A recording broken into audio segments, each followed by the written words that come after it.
दोस्तों, आज के वीडियो में हम लोग क्वेश्चन आंसर करेंगे। क्वेश्चन हम आप लोगों से पूछेंगे और आप लोग उसका जवाब देंगे। दोस्तों, सबसे पहला क्वेश्चन, दचिगाम वन्य जीव अभयारण्य कहाँ है? दचिगाम वन्य जीव अभयारण्य कहाँ है? वन्य जीव अभयारण्य कहाँ है? दूसरा, भीतरकनिका राष्ट्रीय पार्क या अभयारण्य कहाँ है?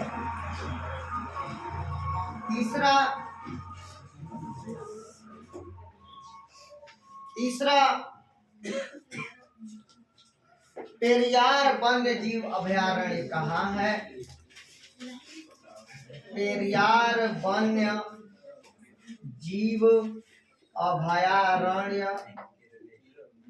कहाँ है? और चौथा,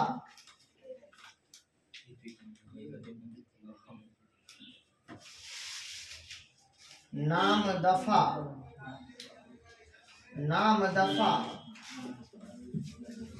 राष्ट्रीय पार्क या अभयारण्य कहाँ है? पांचवा, नोकरेक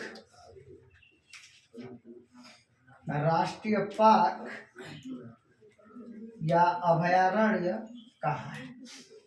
दोस्तों, इन प्रश्नों का हमें उत्तर चाहिए कि दचिगाम वन्य जीव अभयारण्य कहाँ है। नेहा जी बताइए आप। जम्मू एंड कश्मीर में, सब लोग याद कर लीजिए। दचिगाम जम्मू एंड कश्मीर में है। दचिगाम, इसका ट्रिक मैं बना रखा हूं, आप लोगों को बता रखा हूं। गामच, गामच का मतलब हो गया गाम, यानी दचिगाम और ज से जम्मू एंड कश्मीर। तो दचिगाम वन्य जीव अभयारण्य जम्मू एंड कश्मीर में है।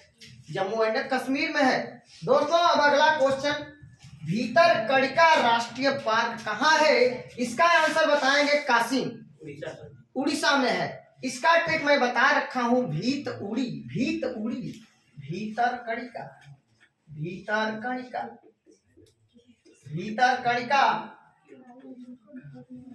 और भीतरकनिका कहाँ है? उड़ीसा में है दोस्तों, उड़ीसा में है।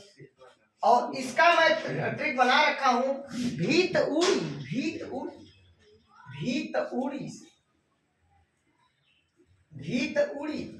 तो भीत से भीतरकनिका, उड़ी से उड़ीसा। इसका ट्रिक मैं बना रखा हूं, गामच। तो दचिगाम वन्य जीव अभयारण्य जम्मू एंड कश्मीर में, भीतरकनिका राष्ट्रीय पार्क अभयारण्य उड़ीसा में, भीतुड़ी। अब अगला क्वेश्चन हमें बताएंगे, पेरियार राष्ट्रीय पार्क या वन्य जीव अभयारण्य पूजा वर्मा। पेरियार वन्य जीव अभयारण्य कहाँ है? इस पर्दे को खींचो। केरल में, बहुत शानदार आंसर। केरल में वन्य जीव अभयारण्य, केरल में पेरियार वन्य जीव अभयारण्य, केरल में पेरियार वन्य जीव अभयारण्य है। याद रखिएगा। इसका ट्रिक मैंने बना रखा है, पेरिके। चलिए अगले क्वेश्चन की बात करते हैं। धनंजय जी बताएंगे, सिमलीपाल राष्ट्रीय पार्क या अभयारण्य कहाँ है? सिमलीपाल, मैं यहाँ पे लिख देता हूँ, सिमलीपाल राष्ट्रीय पार्क या अभयारण्य कहाँ है? तो सिमलीपाल कहाँ है? उड़ीसा में है दोस्तों। इसका भी मैंने आप सभी लोगों को ट्रिक बना रखा है, सीम उड़ी अर्थात सिमलीपाल जो है कहाँ है? उड़ीसा में है। चलिए अगला क्वेश्चन का जवाब देंगे मिथिलेश। नामदफा राष्ट्रीय पार्क कहाँ है? नामदफा, नाम है अरुण, तो भैया अरुणाचल प्रदेश नाम दफा है, अरुणाचल प्रदेश, अरुणाचल प्रदेश नाम है अरुण, अर्थात नाम दफा है अरुणाचल प्रदेश में, याद रखिएगा। दोस्तों अगला हमारा क्वेश्चन है, अगला क्वेश्चन है नोकरेक राष्ट्रीय पार्क। नोकरेक राष्ट्रीय पार्क को हमें बताएंगी मनीषा। मनीषा बताओ नोकरेक राष्ट्रीय पार्क कहाँ है? Meghalaya. No Megha, no Megha, no Megha, हमारा ट्रिक है नो मेघा, मेघालय। हमारा ट्रिक है नो मेघा, अर्थात मेघालय में है नोकरेक राष्ट्रीय पार्क या अभयारण्य। दोस्तों बहुत ही शानदार तरीके से आपको याद हो गया होगा, दचगाम वन्य जीव अभयारण्य जम्मू एंड कश्मीर में, भीतरकनिका राष्ट्रीय पार्क या अभयारण्य उड़ीसा में, भीतउड़ी पेरियार वन्य जीव अभयारण्य केरल में, पेरिके नामदफा राष्ट्रीय पार्क नाम है अरुण अर्थात अरुणाचल प्रदेश, नोकरेक राष्ट्रीय पार्क या अभयारण्य है मेघालय में नो मेघा, और सिमलीपाल राष्ट्रीय पार्क अभयारण्य है या उड़ीसा में सिमउड़ी, सिमउड़ी। चलिए सिमलीपाल राष्ट्रीय पार्क को धनंजय जी ने बताया है उड़ीसा है। सतकोसिया राष्ट्रीय पार्क अभयारण्य पूजा जी बताएंगी कहाँ है? उड़ीसा। सतकोसिया, सतकोसिया, तो सतकोसिया कहाँ है भैया? सतुड़ी, सतुड़ी, सतुड़ी, सतुड़ी। तो हमारा यहाँ पे मैं लिख देता हूं सतकोसिया, सतकोसिया राष्ट्रीय पार्क या अभयारण्य कहाँ है बच्चा? उड़ीसा में है, उड़ीसा में है। और इसका ट्रिक मैं दे रखा हूं सतउड़ी, सतउड़ी, सतउड़ी। तो दोस्तों आप लोगों को इतना याद हो गया होगा आप लोगों को, इसका स्क्रीनशॉट फटाफट ले लीजिए, उसके बाद मैं इसको इरेज करता हूं।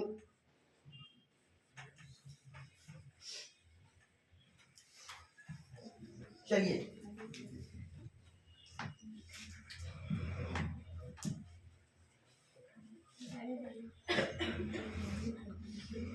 अब देखते हैं कुछ क्वेश्चन और देखते हैं। चलिए गिर राष्ट्रीय पार्क, गिर राष्ट्रीय पार्क या अभयारण्य सिरोही, सिरोही राष्ट्रीय पार्क या अभयारण्य या अभयारण्य, मानस राष्ट्रीय पार्क या अभयारण्य, मानस राष्ट्रीय पार्क या अभयारण्य, राष्ट्रीय पार्क या अभयारण्य, नमेरी राष्ट्रीय पार्क या अभयारण्य, नमेरी राष्ट्रीय पार्क या अभयारण्य, डिब्रू सैखोवा, डिब्रू सैखोवा राष्ट्रीय पार्क या अभयारण्य, सैखोवा राष्ट्रीय पार्क या अभयारण्य कहाँ है? दोस्तों अगला क्वेश्चन हमारा है नल सरोवर राष्ट्रीय पार्क या अभयारण्य कहाँ है?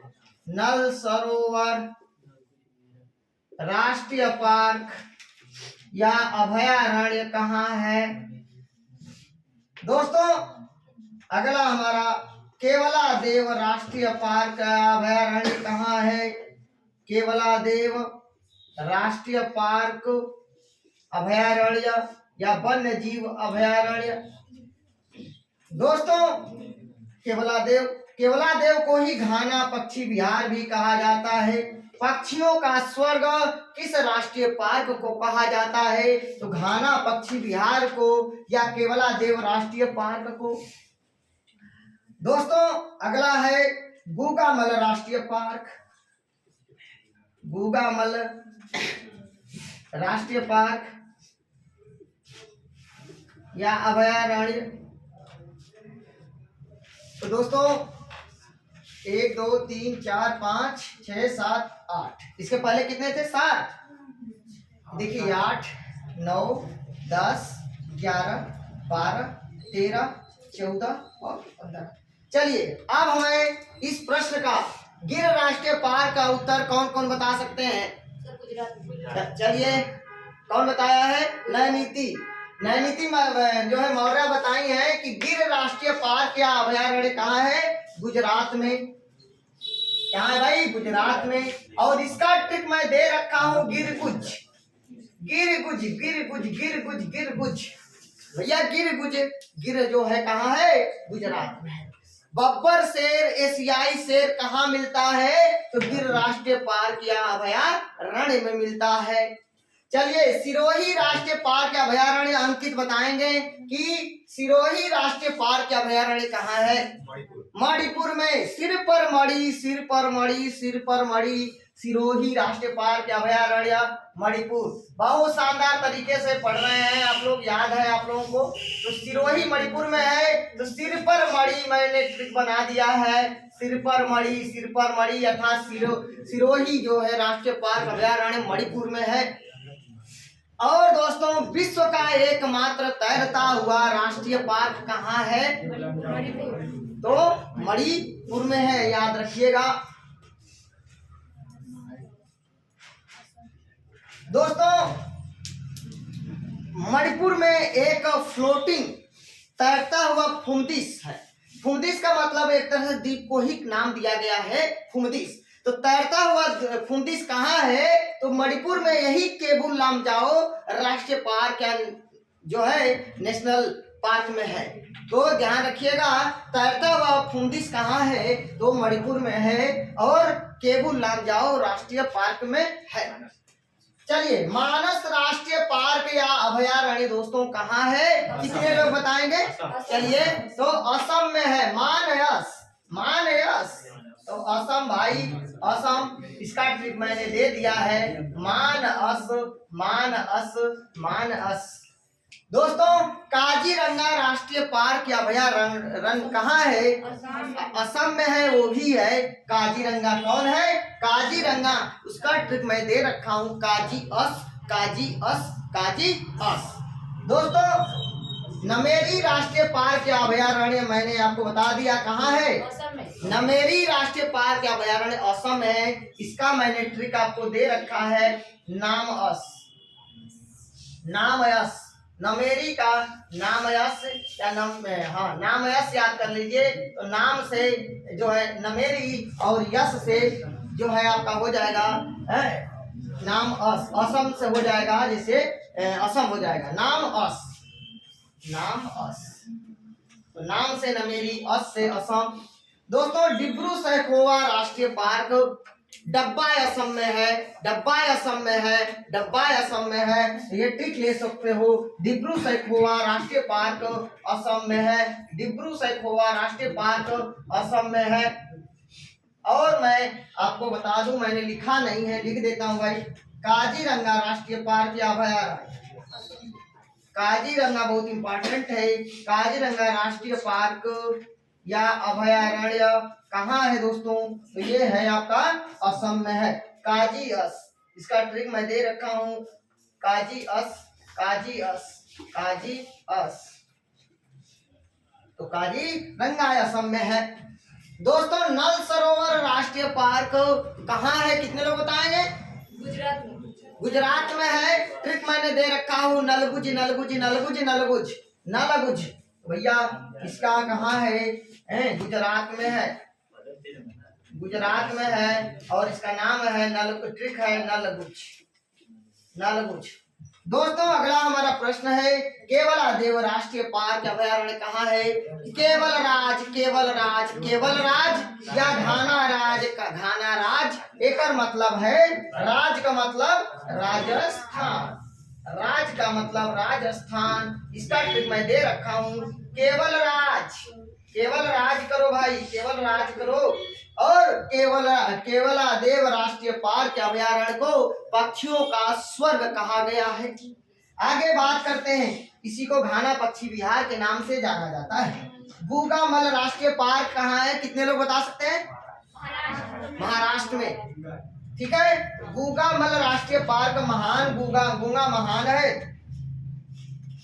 गूगामल राष्ट्रीय पार्क दोस्तों महाराष्ट्र में है, याद रखिएगा महाराष्ट्र में है। इसका ट्रिक मैं दे रखा हूँ, गूंगा महान है तो गूंगा राष्ट्रीय पार्क अभयारण्य महाराष्ट्र में है। जल्दी से दोस्तों इसका स्क्रीनशॉट आप लोग लीजिए, उसके बाद मैं इसको इरेज करके आगे भी बताने का प्रयास करूंगा। तो बहुत शानदार तरीके से याद हो गया होगा। गिर राष्ट्रीय पार्क गुजरात में है, ट्रिक है गिरगुज। सिरोही राष्ट्रीय पार्क मणिपुर में है, सिरपर मणि है। मानस राष्ट्रीय पार्क असम में है, मानस है। नमेरी राष्ट्रीय पार्क असम में है, नामास है। डिब्रू सैखोवा राष्ट्रीय पार्क असम में है। नल सरोवर राष्ट्रीय पार्क गुजरात में है। केवलादेव राष्ट्रीय पार्क राजस्थान में है, केवल राज ट्रिक है। गूगामल राष्ट्रीय पार्क महाराष्ट्र में है। काजीरंगा राष्ट्रीय पार्क असम में है और काजी असित का ट्रिक है। दोस्तों एक सींग वाला गैंडा इसी काजीरंगा राष्ट्रीय पार्क में मिलता है। मैं अभी लिख देता हूं, इसको इरेज कर देता हूं, उसके बाद आपको आगे फिर बताता हूं।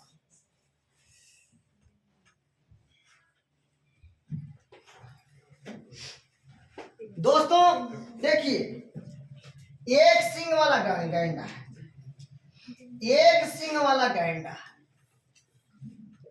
एक सींग वाला गैंडा दोस्तों दो राज्यों में पाया जाता है। पहला है असम और दूसरा है पश्चिम बंगाल।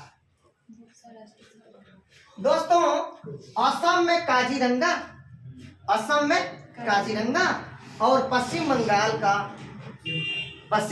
का कौन बताएगा? गोरुमारू राष्ट्रीय पार्क अभयारण्य में एक सींग वाला गैंडा पाया जाता है। तो सबसे पहला मोस्ट इंपॉर्टेंट क्वेश्चन, एक सींग वाला गैंडा कहाँ पाया जाता है? असम और पश्चिम बंगाल में। और एक सींग वाला गैंडा असम में कहाँ? काजीरंगा राष्ट्रीय पार्क या अभयारण्य में। और दूसरा पश्चिम बंगाल में आएगा गोरुमारू राष्ट्रीय पार्क या अभयारण्य में। दोस्तों एक बात आप लोगों ने बोला बुक्सा, तो बुक्सा राष्ट्रीय पार्क या अभयारण्य पश्चिम बंगाल में है। इसका ट्रिक मैंने दे रखा है बुकबंगा। तो यह मैं इसको भी लिख ही देता हूं, यहाँ पे 16 हुआ था, 15 हुआ था, 16 लिख देता हूं यहाँ। चलिए बुक्सा राष्ट्रीय पार्क या अभयारण्य, बुक्सा राष्ट्रीय पार्क या अभयारण्य पश्चिम बंगाल में है और इसका मैंने ट्रिक दे रखा है बुकबंगा। दोस्तों बुकबंगा। चलिए दोस्तों अगले क्वेश्चन की बात करते हैं। अगला क्वेश्चन की हम बात करते हैं आपसे, कान्हा राष्ट्रीय पार्क या अभयारण्य कहाँ है? कान्हा राष्ट्रीय पार्क या अभयारण्य कहाँ है? तो दोस्तों कान्हा जो है मध्य में यानी मध्य प्रदेश में राष्ट्र अवस्थित है, याद रखिएगा। कान्हा मध्य प्रदेश में, ठीक है। कान्हा राष्ट्रीय पार्क अभयारण्य मध्य प्रदेश में है, याद रखिएगा। दोस्तों अगले क्वेश्चन की बात करते हैं, इंद्रावती राष्ट्रीय पार्क या अभयारण्य कहाँ है? आपसे बार बार पेपर में पूछा जाता है। तो इंदिरा छत्तीस याद रखिएगा। इंदिरा छत्तीस। तो दोस्तों इंदिरा छत्तीस का मतलब हो गया इंद्रावती छत्तीसगढ़ में है, छत्तीसगढ़ में है। ओ इंदिरा छत्तीस याद करिए, इंद्रावती राष्ट्रीय पार्क अभयारण्य छत्तीसगढ़ में है। दोस्तों नागरहोल राष्ट्रीय पार्क अभयारण्य कहाँ है? नागरहोल राष्ट्रीय पार्क या अभयारण्य कहाँ है? नागरहोल।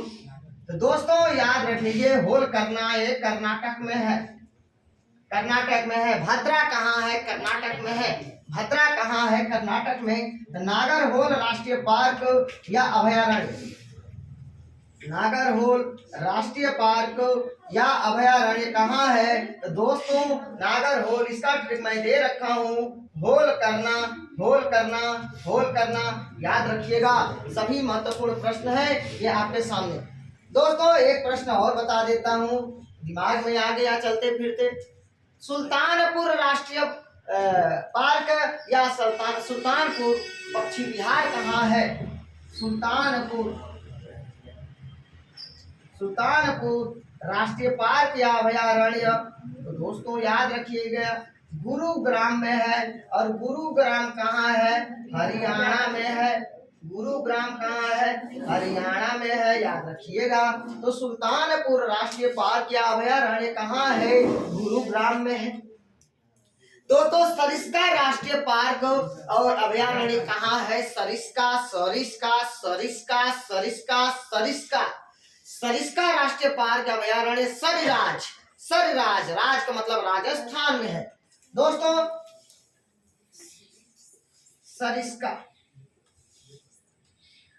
सरिस्का राष्ट्रीय पार्क या अभयारण्य कहाँ है? याद करिए राजस्थान। बेतला राष्ट्रीय पार्क या अभयारण्य कहाँ है? दोस्तों बेतला, लिख देता हूं, बेतला राष्ट्रीय पार्क या अभयारण्य कहाँ है? तो दोस्तों झारखंड में है। और इसका ट्रिक ले लीजिए बेझा, बेझा। दोस्तों एक और मैं बता देता हूं, याद पड़ गया, एक और बता देता हूं। दोस्तों फटाफट इसका स्क्रीनशॉट ले लीजिए। चलिए यहां पे मैं बता देता हूं, पलामू राष्ट्रीय पार्क अभयारण्य झारखंड में है। पलामू राष्ट्रीय पार्क या अभयारण्य झारखंड में है। दोस्तों जल्दी से फटाफट आप लोग स्क्रीनशॉट लीजिए, इसके बाद मैं इसको इरेज करके कुछ और बताने का प्रयास आपको करूंगा।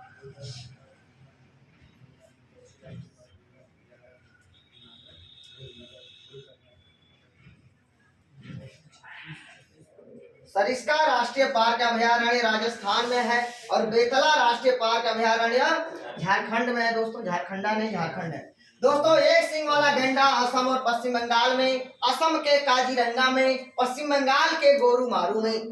बुक्सा राष्ट्रीय पार्क अभयारण्य बंगाल में है, पश्चिम बंगाल में है। कान्हा राष्ट्रीय पार्क अभयारण्य मध्य प्रदेश में। इंद्रावती राष्ट्रीय पार्क अभयारण्य इंदिरा छत्तीस दोस्तों यहाँ पे इंदिरा अर्थात छत्तीसगढ़ में है।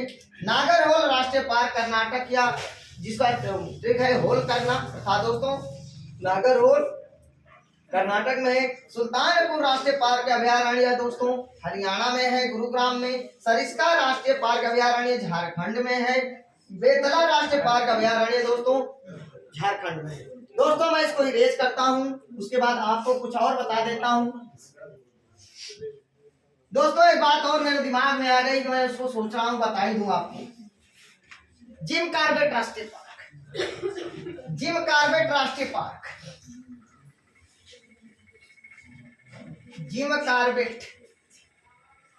राष्ट्रीय पार्क कहाँ है दोस्तों? उत्तराखंड में है। दोस्तों इसका पूर्व नाम क्या था? इसका पूर्व नाम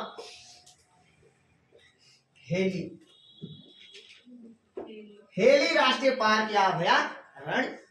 दोस्तों इस समय इसका नाम बदला गया है, रामगंगा राष्ट्रीय पार्क या अभयारण्य हो गया है। क्या हो गया है? रामगंगा राष्ट्रीय पार्क अभयारण्य कहाँ है? उत्तराखंड में है, याद रखिएगा। और उत्तराखंड की नई राजधानी गैरीसेण बना है। उत्तराखंड की नई राजधानी गैरीसेण को बनाया गया है, याद रखना। दोस्तों एक बात और याद आ गई, उसको सुन लीजिए। दुधवा राष्ट्रीय पार्क है, दुधवा राष्ट्रीय पार्क या अभयारण्य, दुधवा राष्ट्रीय पार्क या अभयारण्य कहाँ है? उत्तर प्रदेश में है दोस्तों, उत्तर प्रदेश में। उत्तर प्रदेश के खीरी लखीमपुर में है, खीरी लखीमपुर में है। दोस्तों पापीकोंडा राष्ट्रीय पार्क या अभयारण्य, पापीकोंडा राष्ट्रीय पार्क अंधा पापी है, अंधा पापी है, अर्थात आंध्र प्रदेश में पापी कोंडा है। आंध्र प्रदेश, आंध्र प्रदेश। गुंडी राष्ट्रीय पार्क अभयारण्य कहाँ है? गुंडी, गुंडी, गुंडी, गुंडी तमिलनाडु में है क्या? सही से मुझे बताओ, तमिलनाडु में है क्या गुंडी? हम सही बोल रहे हैं, गलत बोल रहे हैं? बिल्कुल बताओ। गुंडी, गुंडी, गुंडी राष्ट्रीय पार्क या अभयारण्य, गुंडी राष्ट्रीय पार्क या अभयारण्य कहाँ है? तमिलनाडु में। बिल्कुल सही आंसर। भैया तुम गुंडाई मत करो, तुम गुंडाई मत करो, तो भैया तुमसे तमिलनाडु हो जाएगा, गुंडी, गुंडाई से गुंडी हो जाएगा, तो तुम गुंडाई मत करो भाई। चलिए दोस्तों, तो इतना आपने राष्ट्रीय पार्क पढ़ा, अभयारण्य पढ़ा। बांधवगढ़ बता देते हैं। बांधवगढ़ राष्ट्रीय पार्क, बांधवगढ़ राष्ट्रीय पार्क या अभयारण्य कहाँ है? बांध मध्य में, बांध मध्य में, मध्य प्रदेश। बांध मध्य में भैया, बांध मध्य में, मध्य प्रदेश में, मध्य प्रदेश में, बांध मध्य में, बांध मध्य में। तो दोस्तों इतना आपने पढ़ लिया, इतना आपने समझ लिया। पाखाल राष्ट्रीय पार्क अभयारण्य कहाँ है? कावल राष्ट्रीय पार्क अभयारण्य कहाँ है? कावल कहाँ है और पाखाल कहाँ है? ठीक है, तो याद रखिएगा दोस्तों। इतना आप लोगों ने पढ़ा, समझा और याद किया। स्क्रीनशॉट फटाफट लीजिए और मैं अब आगे बढ़ता हूं।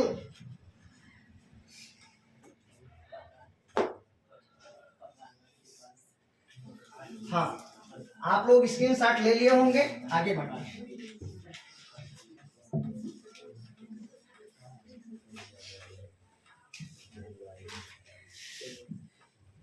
दोस्तों आज हम कुछ महत्वपूर्ण आर्टिकल के बारे में कुछ बताने वाला हूं, और सुनो ध्यान से। अनुच्छेद, सबसे पहले मैं आपको सिंपल लैंग्वेज में बता दूं, अनुच्छेद और धारा। दोस्तों अनुच्छेद किसको कहते हैं? संविधान की किताब में जिसको लिख दिया गया है वह अनुच्छेद है, और कानून की किताब में जो लिख दिया गया है वह धारा है। दोस्तों अनुच्छेद 1 क्या कहता है? अनुच्छेद 1 में संघ और राज्य का उल्लेख किया गया है। दोस्तों इसको बताने से पहले मैं आपको बता दूं कि याद रखिएगा, हमारे मूल संविधान में, हमारे मूल संविधान में 22 भाग, 395 अनुच्छेद और 8 अनुसूचियां थी। अनुसूचियां थी, याद रखिएगा, हमारे मूल संविधान में। लेकिन दोस्तों वर्तमान के संविधान में 25 भाग, लगभग 450 से अधिक अनुच्छेद और 12 अनुसूचियां हो गई हैं। 12 अनुसूचियां हो गई हैं। आगे बात समझ में।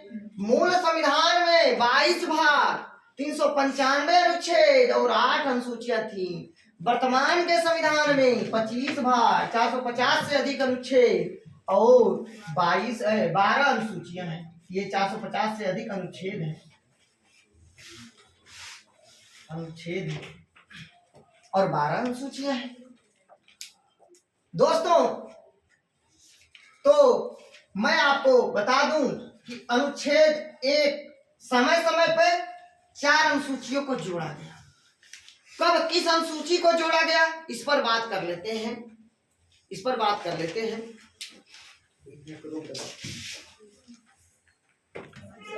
तो दोस्तों हमने आपको बता दिया, मूल संविधान में 22 भाग, 395 अनुच्छेद, 8 अनुसूचियां थी। वर्तमान संविधान में 25 भाग, 450 से अधिक अनुच्छेद और 12 अनुसूचियां हैं। अब पूजा वर्मा बताएंगी कि कब कब कौन सा संविधान संशोधन हुआ और उसमें 4 अनुसूचियों को जोड़ा गया। चलिए थोड़ा जोर से बोलिए, सब लोग सुनेंगे। पहला 1991 पहला 1951 में हुआ।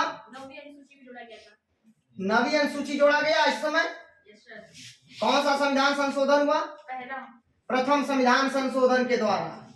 प्रथम संविधान संशोधन के द्वारा 1951 में नवी अनुसूची को जोड़ा गया।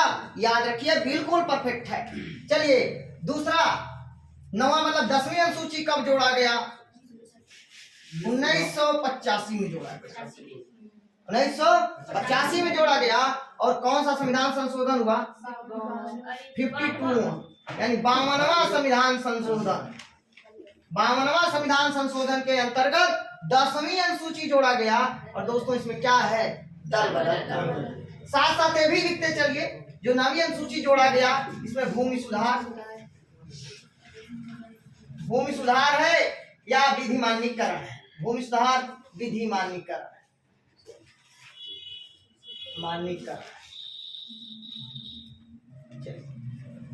1985 में 10वीं अनुसूची जोड़ा गया 52वां संविधान संशोधन के द्वारा।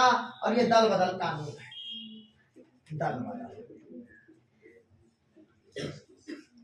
दल बदल कानून का संबंध किस अनुसूची से है? 10वीं अनुसूची से है। कौन सा संविधान संशोधन? 52वां संविधान संशोधन 1985। चलिए धनंजय जी बताएंगे 11वीं अनुसूची को किस संविधान संशोधन के द्वारा जोड़ा गया?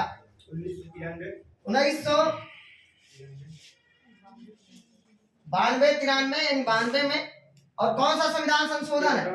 73वां संविधान संशोधन। बहुत शानदार आंसर।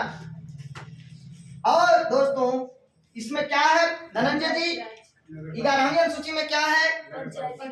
पंचायती राज की बात किया गया है। पंचायत का बात किया गया है, पंचायती राज की बात किया गया है। चलिए 12वीं अनुसूची को कब जोड़ा गया? मिथिलेश बताएंगे। यही भी 1992-93 है। ये भी 92-93 कर सकते हैं, कोई दिक्कत नहीं है, क्योंकि अधिनियम 92 का है। 73वां संविधान संशोधन 1992। और 12वीं अनुसूची में कौन सा संविधान संशोधन के द्वारा जोड़ा गया? 74वां संविधान संशोधन। बिल्कुल शानदार आंसर। संविधान संशोधन, ठीक है। और यह किससे संबंधित है? नगर पालिका और नगर पंचायत से। नगर पालिका और नगर पंचायत से, याद रखिए। तो दोस्तों मोस्ट इंपॉर्टेंट क्वेश्चन याद रखना कि 1951 में प्रथम संविधान संशोधन के द्वारा नवी अनुसूची को जोड़ा गया। और इसमें भूमि सुधार और विधि मान्यीकरण है नवी अनुसूची में। 10वीं 10 से 10वीं या 10 से दल बदल, 10 से 10वीं 10 से दल बदल कानून किस अनुच्छेद में है? किस अनुसूची में है? तो भैया 10वीं अनुसूची में है। किस संविधान संशोधन? 52वां संविधान संशोधन के द्वारा 1985। 11वीं अनुसूची 73वां संविधान संशोधन के द्वारा जोड़ा गया। पंचायती राज को जोड़ा गया। और 1992 का अधिनियम है। 1992 का अधिनियम है, पंचायती राज अधिनियम 1992। 12वीं अनुसूची को 74वां संविधान संशोधन के द्वारा जोड़ा गया 1992-93 में। और नगर पालिका और नगर पंचायत का संबंध 74वां संविधान संशोधन से। दोस्तों ये तो सारी चीजें आपने पढ़ लिया। यही मैं पढ़ने कंप्लीट करने से पहले कुछ और बातें पढ़ लेते हैं कि जो प्रश्न आपके पेपर में आए वो आराम से कर लीजिए। चलिए पूजा जी बताएंगी कि 1951 में जब प्रथम संविधान संशोधन हुआ था, नवी अनुसूची को जोड़ा गया, उस समय हमारे देश के प्रधानमंत्री और राष्ट्रपति और उपराष्ट्रपति कौन थे? हमारे देश के उस समय राष्ट्रपति डॉक्टर राजेंद्र प्रसाद थे। और प्रधानमंत्री पंडित जवाहरलाल नेहरू। कोई बाल गंगाधर तिलक बोल रहा है? पंडित जवाहरलाल नेहरू। और राष्ट्रपति डॉक्टर राजेंद्र प्रसाद, उपराष्ट्रपति सर्वपल्ली राधाकृष्णन। चलिए आगे बढ़ते हैं। जब 10वीं अनुसूची जोड़ा गया तब बताएंगे अंकित कि हमारे देश के प्रधानमंत्री कौन था और राष्ट्रपति महोदय कौन थे? चलिए 52वां संविधान संशोधन दल बदल कानून 10वीं अनुसूची 1985 में जोड़ा गया। तब हमारे देश के प्रधानमंत्री राजीव गांधी थे। राजीव गांधी थे और हमारे देश के राष्ट्रपति कौन था? ज्ञानी जैल सिंह। ज्ञानी जैल सिंह थे। ज्ञानी जैल सिंह थे। और याद रखो हमारे देश के उपराष्ट्रपति कौन थे? R Venkataraman. R Venkataraman. R Venkataraman याद रखिए। चलिए 11वीं अनुसूची जोड़ा गया। 73वां संविधान संशोधन पंचायती राज से संबंधित है। और दोस्तों यह जोड़ा गया 1992 में। तब हमारे देश के प्रधानमंत्री कौन था? पीवी नरसिम्हा राव। पीवी नरसिम्हा राव याद रखिएगा। और हमारे देश के उस समय राष्ट्रपति कौन थे? शंकर दयाल शर्मा जी थे। शंकर दयाल शर्मा थे। प्लीज याद रखिएगा। चलिए आगे बढ़ते हैं।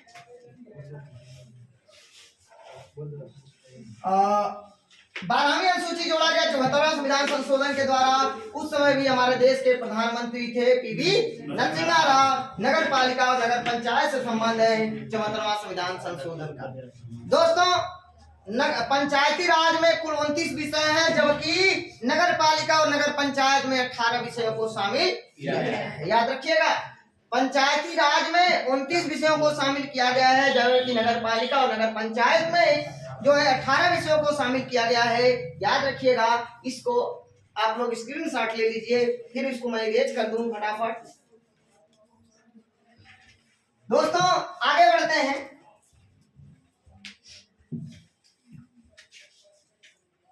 दोस्तों जब मैंने इसको पढ़ लिया है तो यहीं पे मैं आप लोगों को बता दूं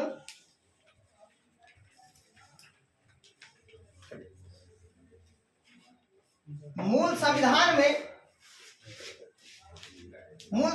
में कितनी भाषाएं थी? 8 भाषाएं थी कि 14 भाषाएं? 14 भाषाएं थी। याद तो है? ठीक है 14 भाषाएं थी। दोस्तों समय समय पे इसमें संशोधन हुआ और भाषाओं को बढ़ाया गया। मूल संविधान में कितनी भाषाएं थी? 14। वर्तमान में कितनी भाषाएं? 22 भाषाएं। कितनी भाषाएं? 22 भाषाएं। समय समय पर जोड़ा गया है। ठीक, तो ध्यान रखिए कब कब कैसे कैसे जोड़ा गया। 21वां संविधान संशोधन हुआ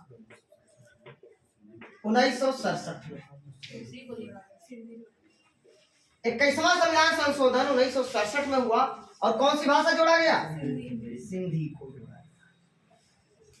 ध्यान रखिएगा यहाँ 2 प्रश्न बनेगा। सिंधी को कब जोड़ा गया? 1967 में। सिंधी को किस संविधान संशोधन के द्वारा जोड़ा गया? 21वां संविधान संशोधन। दोस्तों एक बात और बता दूं, याद रखिएगा संविधान संशोधन का उल्लेख किस भाग में है? संविधान संशोधन का उल्लेख भाग 20 में बिल्कुल सही है और अनुच्छेद 368 और संविधान संशोधन दक्षिण अफ्रीका से लिया गया है। बहुत शानदार पूजा वर्मा। संविधान संशोधन का उल्लेख भाग 20 में किया गया है, अनुच्छेद 368 में दिया गया है और संविधान संशोधन कहां से लिया गया है? दक्षिण अफ्रीका से लिया गया। दोस्तों भाषा, राजभाषा का उल्लेख किस भाग में है? राजभाषा का उल्लेख भाग 17 में है। भाग 17 में है। और देखिए भाग 17 तो ऐसे और भाग 17 ऐसे भी लिखा रहेगा। देखिए 10, 5, 15 और 2 17। पेपर में ऐसे रोमन में लिख कर आएगा, गलती नहीं करेंगे आप लोग कि राजभाषा का उल्लेख किस भाग में है। तो भाग 17 में है। 10 और 5 15 और 2 17। आपातकाल का उल्लेख 18 में है। आपातकाल का उल्लेख 18 में है। चुनाव आयोग का 15 में है। चुनाव आयोग 15 में है। दोस्तों जो इंपॉर्टेंट है उसी पर हम बात कर रहे हैं, उसी पर हम चर्चा कर रहे हैं। संविधान संशोधन 20 में, आपातकाल 18 में, राजभाषा 17 में, निर्वाचन आयोग 15 में। इतना जरूर याद कर लेना। मूल संविधान में 14 भाषाएं, वर्तमान के संविधान में 22 भाषाएं हैं। समय समय पर भाषाओं को जोड़ा गया। कितनी भाषाओं को? 8 भाषाओं को।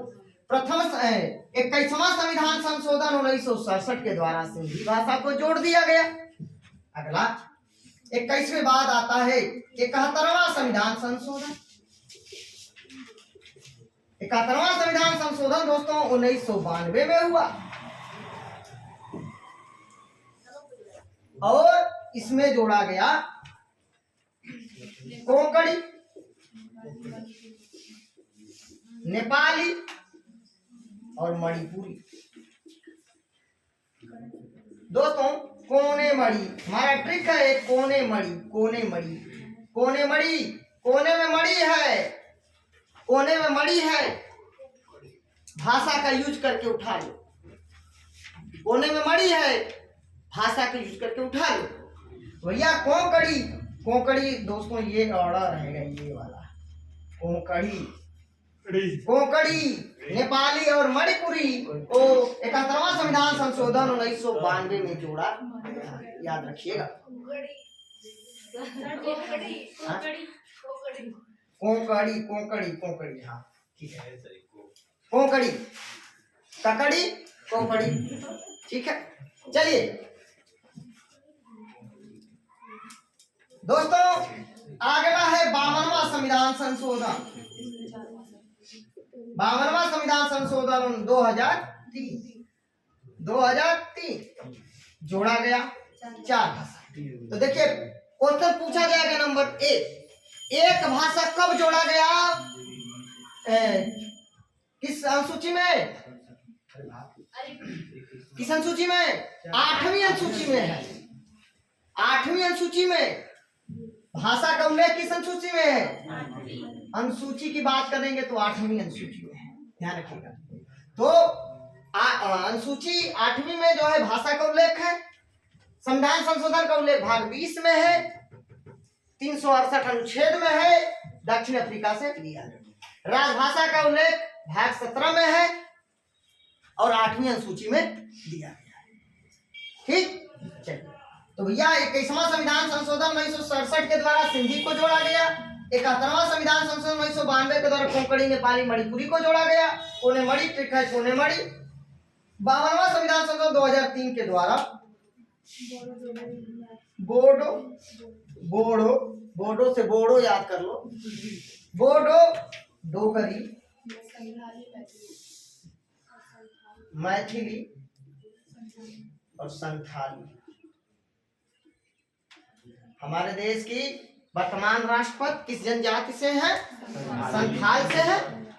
तो बोडो, डोगरी, मैथिली, संथाली। दोस्तों इसका ट्रिक ले लीजिए, DM Bose, DM Bose, DM, DM सबका बोस होता है, डीएम सबका बोस होता है। दिल्ली मतलब ये डिस्ट्रिक्ट मजिस्ट्रेट जिला का बाप होता है, ठीक है। तो डीएम बोस, डीएम बॉस है सबका। तो डी से डोगरी, एम से मैथिली, बीओ से बोडो, एस से संथाली।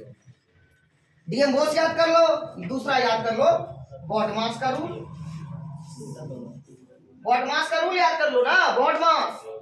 बीओ से बोडो, डी से डोगरी, एम से मैथिली, सौ से एस से संथाली। बॉडमास का रूल याद कर लो। कई लोग तो बीड़ी माचिस याद करते हैं, बीड़ी माचिस याद करते हैं कई लोग, माचिस। तब बोडो, डोगरी, मैथिली, माचिस का मतलब यस, माचिस याद कर लो तो यस से संथाली हो गया बीड़ी माचिस। कई लोग ये याद करते हैं। तो जो आपको सुविधा हो वो याद करो। मैं सब बता दिया, डीएम बोस बता दिया, बटमास का रूल बता दिया, बीड़ी माचिस बता दिया। जो आपको सुविधा हो आप याद करो, कोई दिक्कत नहीं है। तो दोस्तों ध्यान रखिएगा, जब आपसे क्वेश्चन पूछा जाएगा कि डोगरी को किस संविधान संशोधन के द्वारा 8वीं अनुसूची में जोड़ा गया? 52वां संविधान संशोधन कब? 2000। संथाली को कब जोड़ा गया? 2000। किस संविधान संशोधन के द्वारा? क्वेश्चन पूछा है 4 भाषाओं को 8वीं अनुसूची में कब जोड़ा गया? 2003 में। 4 भाषाओं को, 3 भाषाओं को कब जोड़ा गया? किस संविधान संशोधन के द्वारा? 71वां संविधान संशोधन के द्वारा। तो क्वेश्चन ऐसे पूछा जाएगा, कोंकणी को कब जोड़ा गया? 1992 में। नेपाली मणिपुरी को कब जोड़ा गया? 1992 में। किस संविधान संशोधन के द्वारा? मैथिली को, संथाली को कब जोड़ा गया? 2000। किस संविधान संशोधन के द्वारा? और राजभाषा का उल्लेख किस अनुसूची में है? राजभाषा का उल्लेख किस अनुसूची में? किस भाग में? किस भाग में? राजभाषा का उल्लेख भाग 17 में। ठीक। और संविधान संशोधन का उल्लेख किस भाग में? संविधान संशोधन का उल्लेख किस अनुच्छेद में? संविधान संशोधन भाग 20 अनुच्छेद 362 और साउथ अफ्रीका, दक्षिण अफ्रीका से लिया गया है। इतना याद हो गया हो दोस्तों? इसका स्क्रीनशॉट आप लोग फटाफट लीजिए।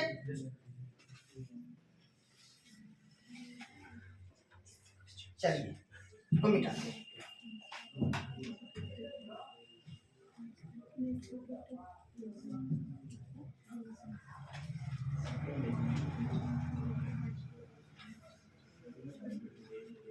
चालू है कि बंद है? कोई बात नहीं है, रिकॉर्ड कर देंगे धनंजय जी साहब। आपकी हंसी गजब की है। एक आगे गाना यहाँ हो जाए। बहुत अच्छा गाते हैं आप। बचपन की आदत ताजा हो जाएंगी। आ जाएंगे। स्वागत, अभिनंदन, वंदन। चलिए आगे देखते हैं।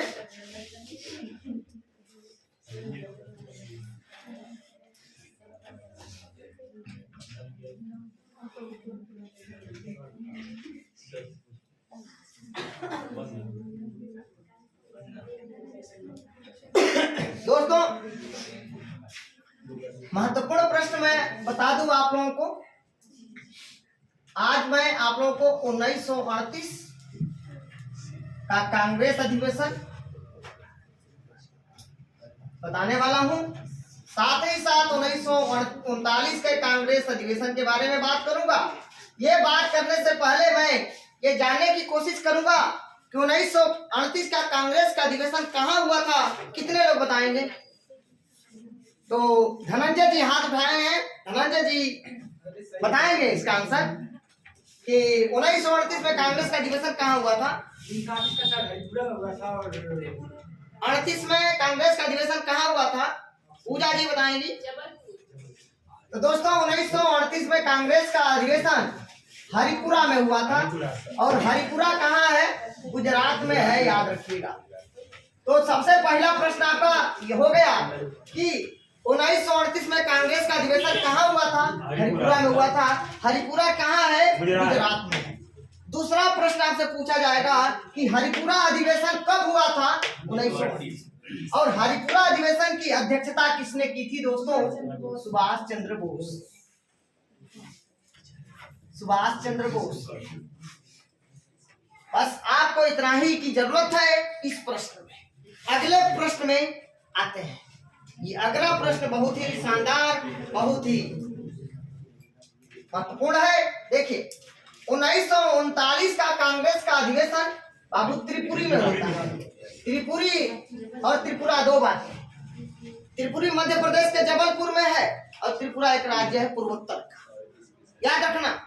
तो भैया 1939 में कांग्रेस का त्रिपुरी में अधिवेशन हुआ जिसके अध्यक्ष सुभाष चंद्र बोस चुने गए थे। सुभाष चंद्र बोस चुने गए थे, याद रखिएगा। और याद रखिएगा कांग्रेस अध्यक्ष के पद के लिए पहली बार अगर चुनाव हुआ तो 1939 में हुआ। ठीक। सुभाष चंद्र बोस थोड़ा गर्म दिमाग के थे तो गांधी जी से कांग्रेस अध्यक्ष पद को लेकर के मतभेद हो गया। एक बार अध्यक्ष सुभाष चंद्र बोस रह चुके थे 1938 में। दोबारा सोचे कि हम दोबारा अध्यक्ष बन जाए। गांधी जी ने उनका विरोध करते हुए अपना एक उम्मीदवार चुनाव में उतार दिया। कहा कि नहीं तो भाई दो कैंडिडेट हो गए, कैसे चुनाव, कैसे जो है निर्णय लिया जाए, एक बार चुनाव कराया जाए। तो कांग्रेस अध्यक्ष पद के लिए पहली बार चुनाव हुआ कब? 1939।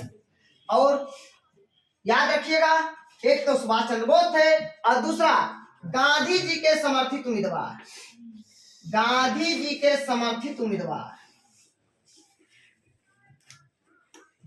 उम्मीदवार या कैंडिडेट सीताराम पट्टाभी रमैया, सीताराम पट्टाभी रमैया,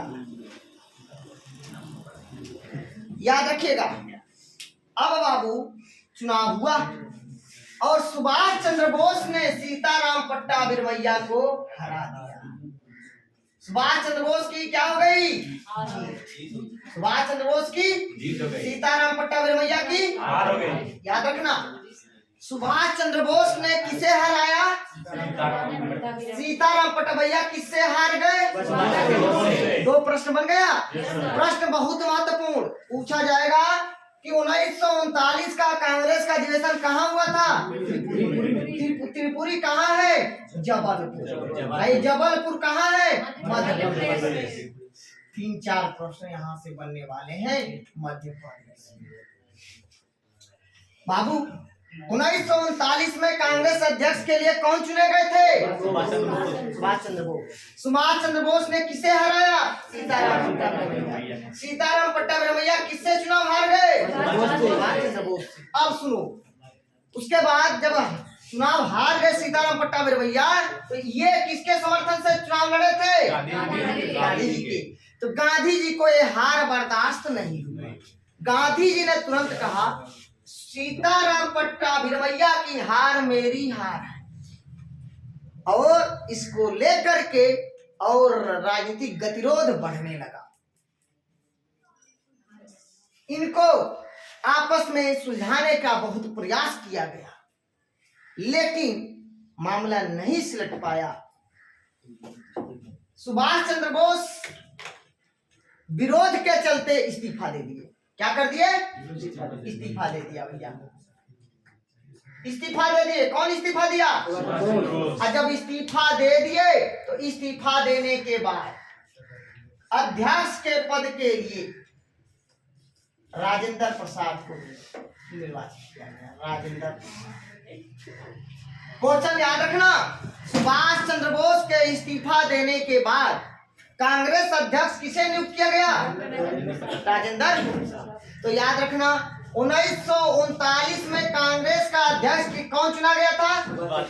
सुभाष चंद्र बोस के इस्तीफा देने के बाद कांग्रेस का अध्यक्ष कौन बना? ठीक है, सुभाष चंद्र बोस ने किसे हराया? सीताराम पट्टाभी किससे हार गए थे? सुभाष चंद्र बोस से। इतना प्रश्न याद रखना। और याद रखना ये कब की बात है? 1939। बाबू 1938 में बात याद आ गई, उसको बता देते हैं। 1938 में धनंजय जी बताएंगे, उनको याद आ गया है कि क्या चीज हम बताने वाले हैं, क्योंकि उन्होंने कहा है कि मुझे याद है। तो बता दीजिए आप क्या बताना चाह रहे हैं सर, कि 1938 में हम क्या बात आपको बताने जा रहे हैं, बताइए फटाफट। चलिए, तो 1938 में कांग्रेस के तरफ से अर्थात जवाहरलाल नेहरू को अध्यक्ष बनाया गया था राष्ट्रीय नियोजन समिति का। दोस्तों याद रखिएगा 1938 में राष्ट्रीय नियोजन समिति का गठन किया गया था। राष्ट्रीय नियोजन समिति का गठन किया गया था, और ये गठन किए थे सुभाष चंद्र बोस। कौन किया था? सुभाष चंद्र बोस के द्वारा। और इस नियोजन समिति का अध्यक्ष बनाया गया था पंडित जवाहरलाल।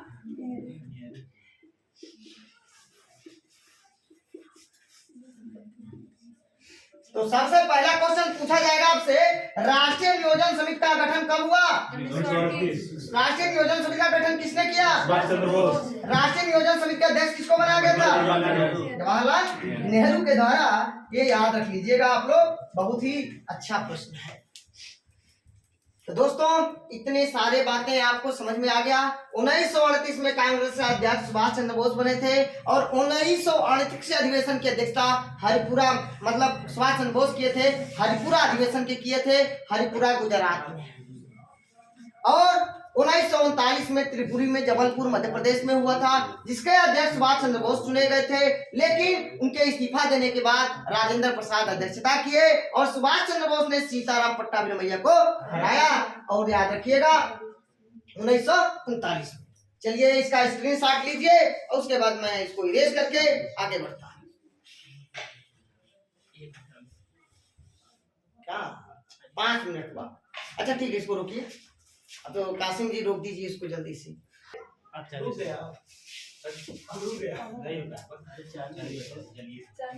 ठीक है ना? चलिए चलिए इसको मैं इरेज करता हूँ, आगे बढ़ता हूँ।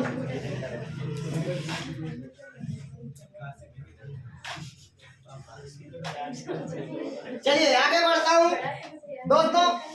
मैं आप लोगों को अभी 2 अधिवेशन और बताने वाला हूँ। पहला आपको बता देता हूं मैं फटाफट, जो मोस्ट इंपॉर्टेंट है 1906 का। चलिए 1905 भी बता देता हूं और 1907 भी बता देता हूं। चलो 1911 भी बता देता हूं और इसके पहले दोस्तों एक तो और बाकी है, उसको बता देता हूं। चलिए 1896 पहले बता देता हूं, मोस्ट इंपॉर्टेंट। 1896 में कांग्रेस का दोस्तों कलकत्ता में अधिवेशन हुआ था। 1896 में कांग्रेस का कलकत्ता में अधिवेशन हुआ था, जिसकी अध्यक्षता रहमतुल्लाह सयानी ने की। रहमतुल्लाह सयानी ने की थी दोस्तों। 1896 में कांग्रेस का कलकत्ता में अधिवेशन हुआ था, जिसकी अध्यक्षता रहमतुल्लाह सयानी ने की थी। और इस अधिवेशन में पहली बार वंदे मातरम गाया गया। वंदे मातरम।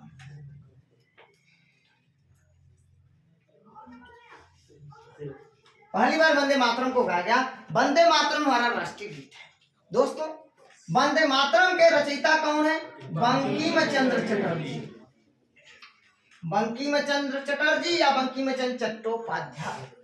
वंदे मातरम को गाने का समय है 65 सेकेंड, याद रखिएगा, 1 मिनट 5 सेकेंड। दूसरी बात, वंदे मातरम आनंद मठ से लिया गया है। आनंद मठ से लिया गया है और आनंद मठ के भी रचयिता है बंकिम चंद्र चटर्जी। आनंद मठ क्या है? एक उपन्यास है और आनंद मठ का संबंध सन्यासी विद्रोह से है।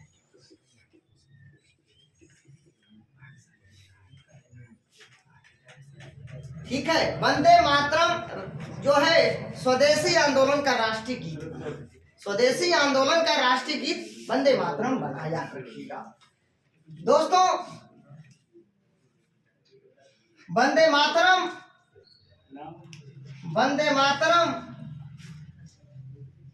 पत्रिका अरविंद घोष निकालते थे।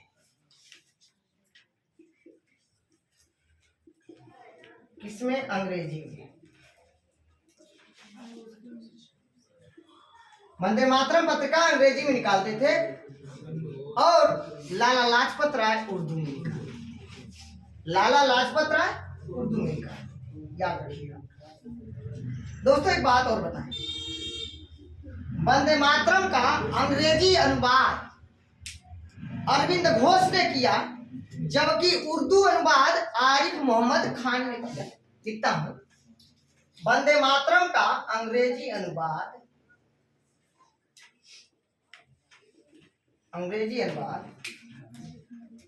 अरविंद घोष ने किया,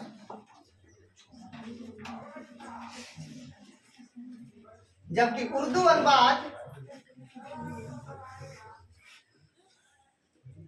आरिफ मोहम्मद खान ने किया।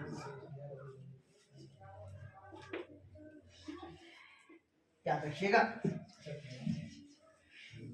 और उर्दू में पत्रिका निकालते थे लाला लाजपत राय, पंजाब केसरी लाला लाजपत राय।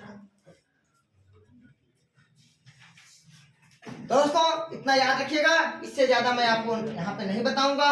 इससे ज्यादा फिर डिटेल्स में लेक्चर होगा तो उसमें बताया जाएगा। इतना याद रखिएगा।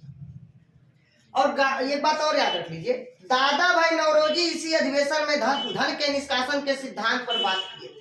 धन के निष्कासन का सिद्धांत के बारे में सबसे पहले चर्चा किया था दादा भाई नौरोजी ने, तो 1896 के कांग्रेस के कलकत्ता अधिवेशन में किया था, जिसकी अध्यक्षता रहमतुल्लाह सयानी ने की थी।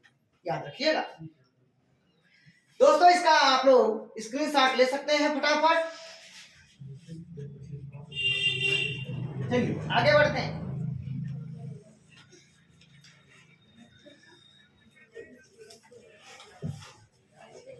दोस्तों याद पड़ गया तो बता ही देते हैं। 1901 में कांग्रेस के कलकत्ता अधिवेशन में पहली बार गांधी जी ने भाग लिया था। कांग्रेस के किसी अधिवेशन में अगर पहली बार भाग लिया था गांधी जी ने, तो कांग्रेस के कलकत्ता अधिवेशन में लिया था 1901 में कांग्रेस का कलकत्ता में अधिवेशन हुआ था। गांधी जी पहली बार भाग लिए थे। दिनसा वाचा अध्यक्ष थे। दिनसा वाचा अध्यक्ष थे, याद रखिएगा। तो दिनसा वाचा की अध्यक्षता में गांधी जी कांग्रेस के किसी अधिवेशन में पहली बार भाग लिए थे, 1901 में लिए थे। तो अधिवेशन कलकत्ता में हुआ था। दोस्तों 1905 के बारे में पढ़ लेते हैं। कांग्रेस का बनारस में अधिवेशन हुआ था। बनारस में अधिवेशन हुआ था और इसके अध्यक्ष गोपाल कृष्ण गोखले थे। गोपाल कृष्ण गोखले थे। और दोस्तों याद रखिएगा गोपाल कृष्ण गोखले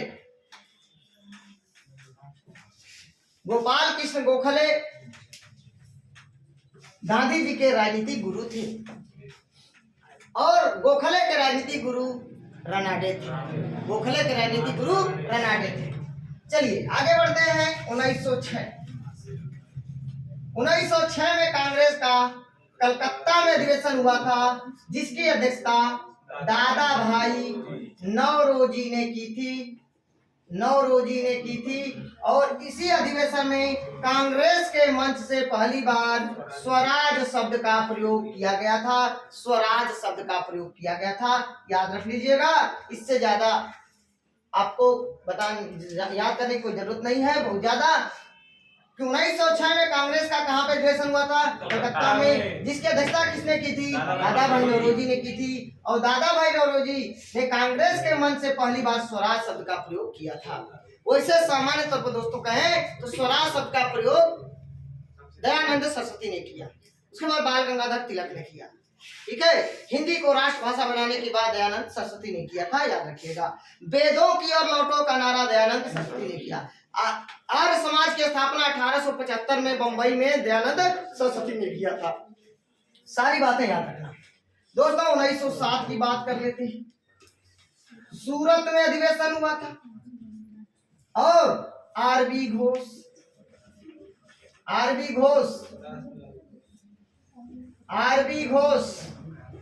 यानी रास बिहारी घोष कांग्रेस के अध्यक्ष बने थे। और इसी अधिवेशन में कांग्रेस दो भागों में बंट गया, गरम दल और नरम दल। तो भैया गरम दल अपरस नरम दल, गरम दल और नरम दल के रूप में कांग्रेस कब विभक्त हुआ? 1907। इसी को कहा जाता है सूरत फाड़। सूरत फाड़ अधिवेशन कहाँ हुआ था? तो सूरत फाड़ अधिवेशन कब हुआ था? 1907। सूरत फाड़ अधिवेशन के अध्यक्ष कौन थे? आरबी घोष, रास बिहारी घोष थे। इतना ही याद रखिए दोस्तों। इसके बाद मैं आपको बता दूं, चलिए फटाफट 1916 का अधिवेशन बता दें। स्क्रीनशॉट लीजिए फटाफट।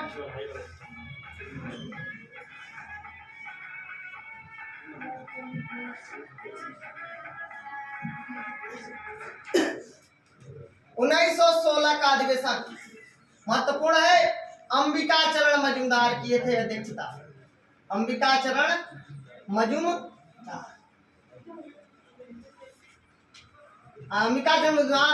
अध्यक्षता किए थे। 1916 में अधिवेशन कहाँ हुआ था? 1916 में कहाँ हुआ था? लखनऊ में हुआ था। लखनऊ में हुआ था। इसकी खास बातें बताएंगे, कौन बताएगा?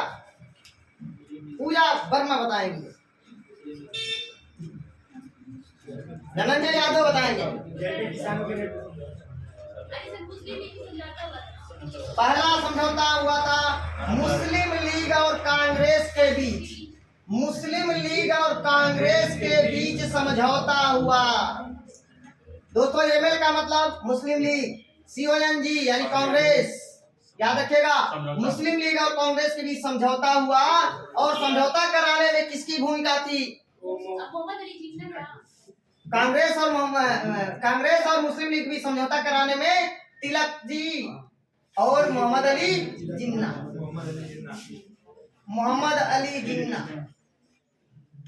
MI जिन्ना की महत्वपूर्ण भूमिका थी। दोस्तों दूसरा समझौता गरम दल और नरम दल के बीच हुआ समझौता है। गरम दल और नरम दल के बीच समझौता हुआ।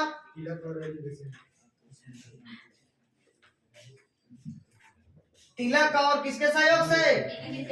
तिलक और एनी बेसेंट के सहयोग से। एनी बेसेंट के सहयोग से। चलिए दोस्तों और क्या हुआ?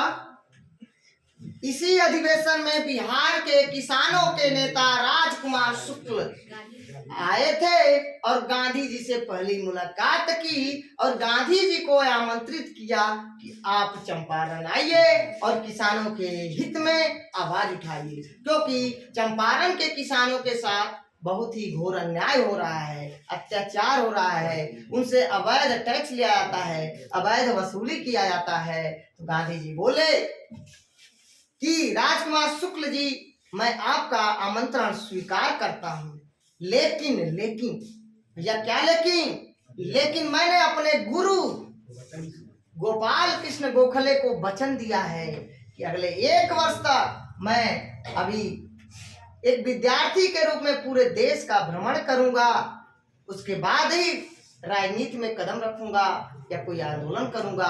भाई मैं उसको तोड़ नहीं सकता, अपने गुरु के आदेश की अवहेलना नहीं कर सकता। 1 साल मेरा जैसे ये पूरा हो जाएगा मैं जरूर चंपारण आऊंगा, ये मेरा आपसे वादा है। उसके बाद जैसे ही 1 साल पूरा होता है, अप्रैल 1917 में गांधी जी चंपारण पहुंचते हैं। चंपारण आंदोलन अलग पार्ट में करेंगे या इसके बाद करेंगे, देखते हैं। तो गांधी जी को आमंत्रित किए राजकुमार शुक्ल इस अधिवेशन। गांधी जी को चंपारण आने के लिए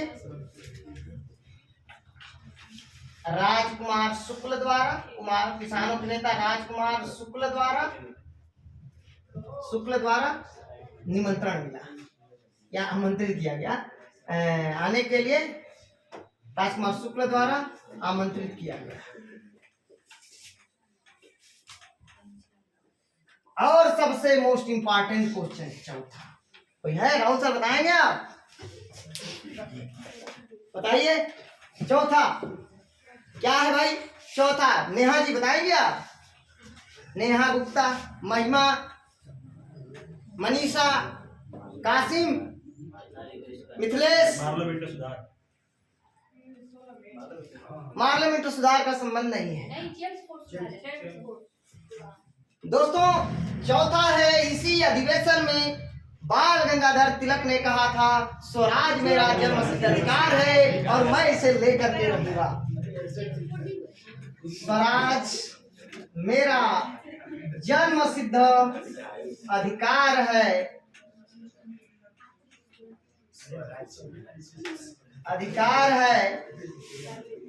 और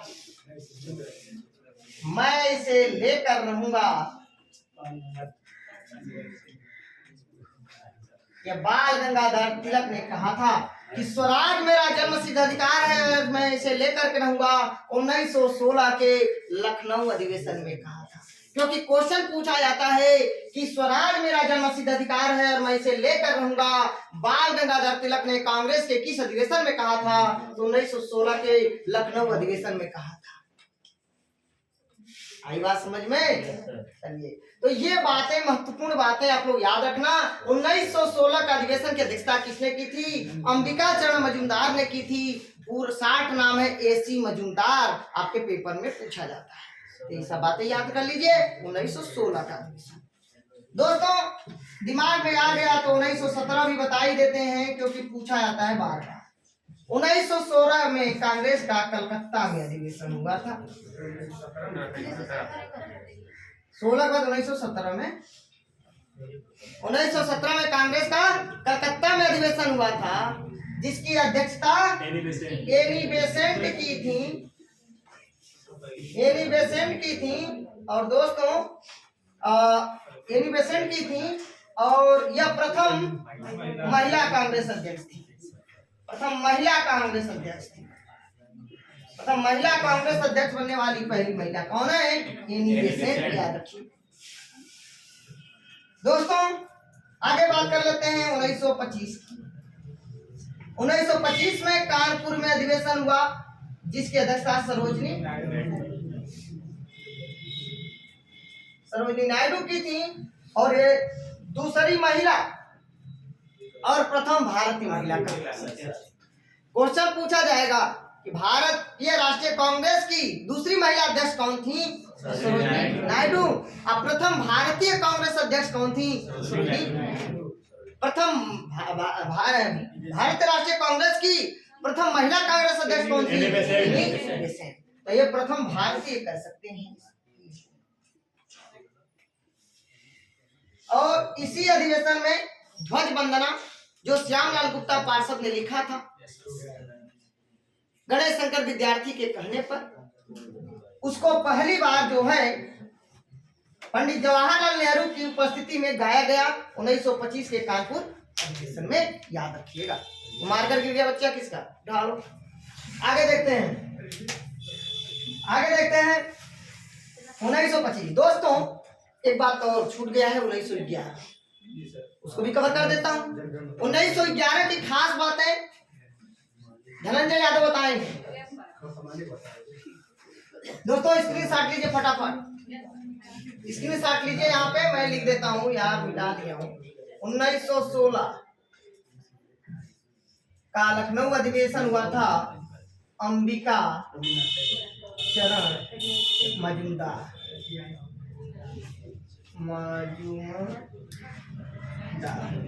चलिए फटाफट स्क्रीन शॉट लीजिए, उसके बाद मैं इसको इरेज करूं।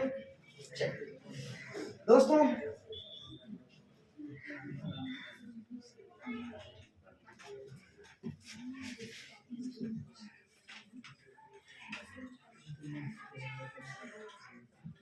उन्नीस 1911 का कांग्रेस का कलकत्ता में ही अधिवेशन हुआ था, जिसकी अध्यक्षता पंडित विशंधर नारायण ने की थी। विशंधर नारायण ने की थी। चलिए राहुल जी बताइए आप, इसमें खास बात है। इसी अधिवेशन में पहली बार जनगण मन। हाँ, कांग्रेस के 1911 के कलकत्ता अधिवेशन में पहली बार जनगण मन को गाया गया। जनगण मन को गाया गया, और जनगण मन के रचयिता रविन्द्रनाथ टैगोर हैं, जिन्हों को आर.एन. टैगोर बोलेंगे।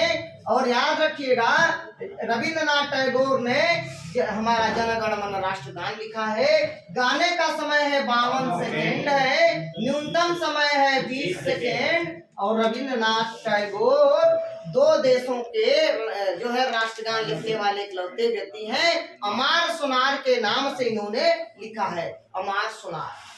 दोस्तों जनगण मन का अंग्रेजी अनुवाद रविन्द्रनाथ टैगोर ने ही किया था 1919 में the morning song of India के नाम से। जनगण मन का पहला प्रकाशन, प्रथम प्रकाशन किस पत्रिका में किया गया? तत्वबोधिनी पत्रिका में किया गया। दोस्तों ये जनगण मन जो लिया गया कहाँ से? गीतांजलि से। और गीतांजलि के रचयिता कौन है? रविन्द्रनाथ। और इसी गीतांजलि के लिए 1913 में साहित्य का नोबेल पुरस्कार दिया गया। साहित्य का नोबेल पुरस्कार दिया गया रविन्द्रनाथ टैगोर को, याद रखिएगा। तो इतनी बातें आप 1911 के अधिवेशन के बारे में सुन लीजिए, समझ लीजिए। 1911 का कांग्रेस का कलकत्ता में अधिवेशन हुआ था पंडित विश्वनाथ नारायण की अध्यक्षता में, और जनगण मन को रविंद्रनाथ टैगोर ने लिखा है। 52 सेकंड गाने का समय है, न्यूनतम समय 20 सेकंड। इसका अंग्रेजी अनुवाद 1919 में रविंद्रनाथ टैगोर ने the morning song of India के नाम से किया। प्रथम प्रकाशन तत्वबोधिनी पत्रिका में किया गया। कब किया गया? तो दोस्तों 1912 में किया गया। तत्वबोधिनी पत्रिका में प्रकाशन 1912 में किया गया। और गीतांजलि जो साहित्य है इसको रविंद्रनाथ टैगोर के लिए 1913 में साहित्य का नोबेल पुरस्कार दिया गया। साहित्य का नोबेल पुरस्कार दिया गया।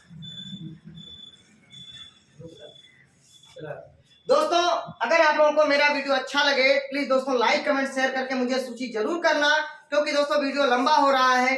तो मिलते हैं फिर नेक्स्ट वीडियो में, तब तक के लिए नमस्कार, धन्यवाद।